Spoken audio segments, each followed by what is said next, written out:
How can a meeting think about the first 5 seconds of any interaction? So Dan Risner from Leading Authorities asked me to come and be interrogated by him and to talk about things you'd expect to talk about, values in business, purpose in business, why we do what we do, some of the mistakes that we've made at Leon.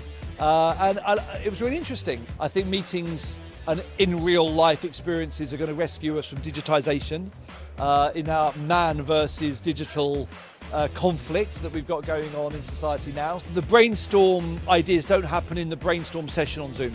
They happen in the cafeteria afterwards. They happen when you're walking to the water cooler. So the meetings that we provide, or you provide as an industry, are fueling love and innovation and progress in a world where if we just did things online, we wouldn't progress. How can a meeting think about the first 5 seconds of any interaction? Because the stories that a guest tells themselves in the first 5 seconds, do they get a big welcome? How does it smell in the place? How does it sound? Does it sound noisy or does it sound calm? All of those things immediately at our subconscious level, we are picking up without rationally knowing it.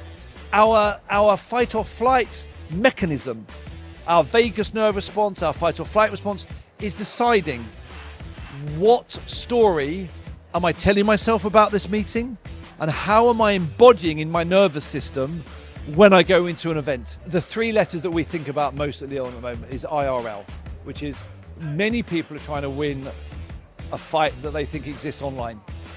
And actually, I think people are craving for IRL or in real life experiences.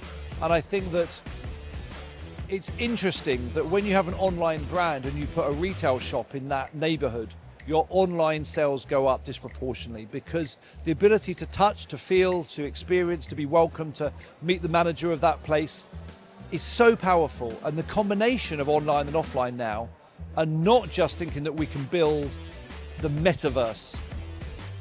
When Mark Zuckerberg decided to, he thought cleverly call Facebook Meta, he thought he was banking on the ability for us to exist in his imaginary worlds, in the digital worlds. And what is great news is that the meetings industry is winning and the metaverse is losing. And I think that's vital that it continues to do that.